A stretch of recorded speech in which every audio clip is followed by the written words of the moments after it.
Well, day five of this year's playoffs is in the books, and well, it was a day, only three games, so let's talk about it, shall we?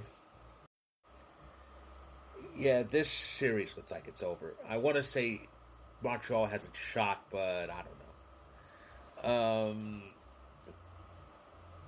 They scored first, but even that's not enough, especially when certain things don't get called the right way. And goons like Tom Wilson just get away with stuff because reasons. But yeah, so we'll know when the series shifts to Montreal, but I don't know. I mean, it's a mismatch, but sometimes mismatches can fool people. I mean, look what Florida did, and Montreal did this 4 years ago. But this team has some of the magic of 4 years ago, but not all of it.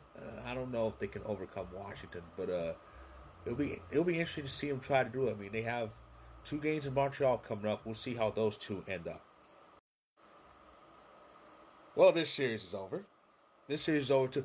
And I was just thinking about this. You know, we are on the verge of a very anticlimactic first round, which is something I never thought I'd say being a diehard hockey fan. I mean, you got this series. This series is 2-0 now, with the Kings actually holding on this time because that game one was. But but yeah, they didn't cough it up this time. And Adrian Kempe 4 points. Oh boy.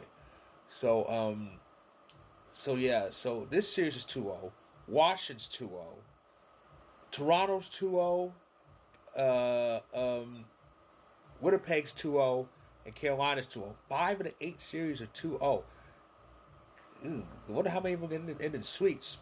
If this one does, it'll be funny. But here's the thing. Normally, seeing the Oilers get destroyed like this, normally I would be smiling and grinning in ear to ear, laughing it up with them. Normally I would. Here's why I'm not. Unacceptable. Unfucking acceptable. Now, game two, that was all. That was the refs gave him that one. The refs tried to give him game three. The refs were the reason why this game was tied. But the loss in overtime, that's on us. They called Marchman for high sticking. It was a double minor. Second time they bloodied one of our noses in a series. Okay, game goes overtime. 3 minutes and 21 seconds left in a double minor. Should be easy pickings. And I'm feeling very good. Oh, it's okay. We got this. And even better, I'm kind of forgetting the lead story here. Landeskog, he's back. Finally. After 3 years, after 3 years almost, he hadn't been on the ice since he hoisted the cup for us, and he's back on the ice, on home ice. It was a great event. And then overtime happens. 3 minutes and 21 seconds. What do I see?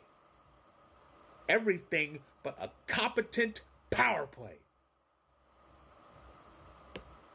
We were barely in the offensive zone. I saw bad passes. I saw Dallas get to the puck like that. Even worse, I actually saw a 2-on-1 shorthanded breakaway. It was saved, but it shouldn't have happened.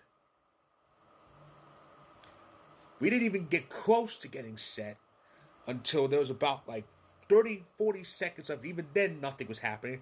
And of all people, Arturi Lekkinen misses an open net in overtime. Mr. Overtime. Ask Vegas about him. Ask Edmonton about him. Arturi Lekkinen, an open net in overtime and nothing?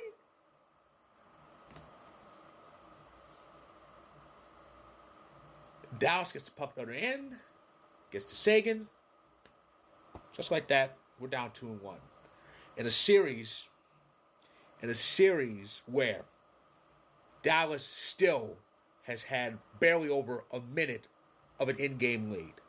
In a series where now that Landeskog's back, Dallas is immensely undermanned.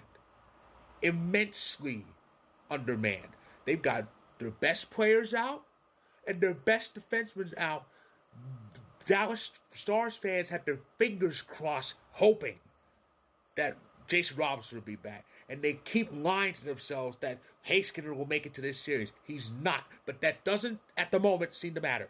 Because they are up 2-1, despite almost never leading and being down 2 men. This is the healthiest the Avs have been in a long time. The healthiest the Avs have been in a long time.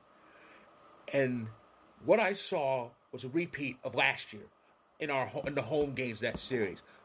Very little scoring. 1 goal a game. Nichushkin got that goal in the first period on a 4-on-4. We couldn't get anything else since then. It was last year all over again. Last year we didn't win a single game at home. That's 4 straight home playoff losses dating back to last year, all to this team.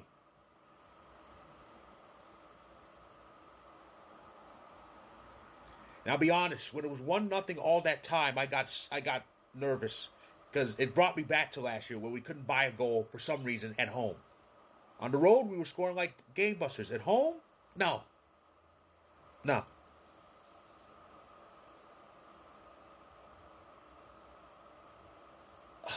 And the worst part about this is we were robbed of a legitimate beef with the officials. Like I said, the refs gave them game 2. They tried to give them game 3. They gave them the game tying goal. The overtime, that was all us. We messed that up big time. We actually had a grand total of 6 power plays in that game. Nothing. And they were all just went to pot. Now, one of them was like, the first one was like this, like 11 seconds. But the main ones we had, nothing. Just played badly when we had the man advantage. Badly. You can't win like that. We have too much damn talent to be messing about like this in the power play.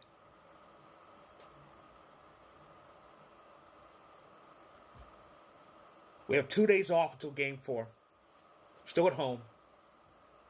And I think the cobwebs, the excitement over Landeskog will be back, that's going to pass. Hopefully we'll focus. Because if we don't, it's not going to end well.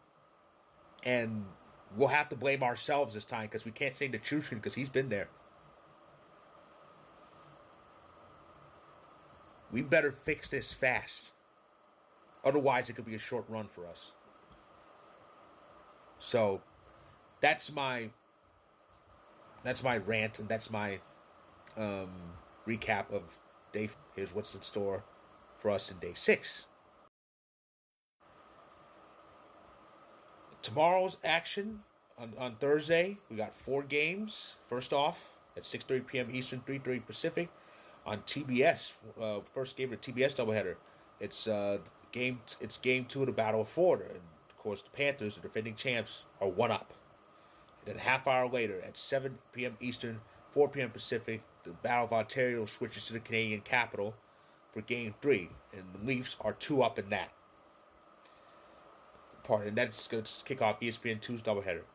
And then at 9 p.m. Eastern, 6 p.m. Pacific, it's game 3 of the Vegas-Minnesota series. The scene shifts to Minnesota.